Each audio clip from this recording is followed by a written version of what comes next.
if we see something that looks inevitable, that would be that we are going to have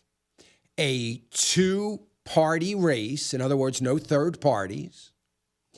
and it is beginning to look like, and I'm thinking about August, September, and it's beginning to look like or become more and more apparent from the polling that the Republican is going to win. Now, you notice I said Republican. I didn't say Ted Cruz, or I didn't say, any of the other candidates, Mike Huckabee or Donald Trump or Jeb Bush or any of those. A Republican. Because no matter what or who it is,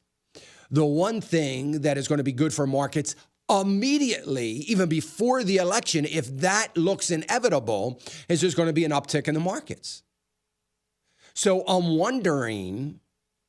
if that can postpone a burst, or will we burst before that, which would mean in the next month or so, go into recession, and it would then be a very short-lived, possibly a very short-lived recession because of that scenario I just laid out. Very, very complicated this year because I think for all practical purpose, so barring the election, if there were no election right now, if we were still living without any hope of things changing in Washington for another year or two, I would probably be in the camp that it's inevitable that the bubble is going to burst right now based on what we're seeing. That this looks like we are headed to bear market territory, and we are going to see a bursting of the markets, which would mean a significant turn in indices. So we could see the Dow, I'm just saying, the Dow getting to 10,000 or below.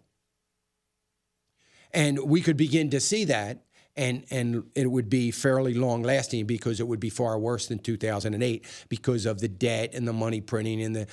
Federal Reserve not having any ammunition and all the other extenuating circumstances, not to mention the global economy.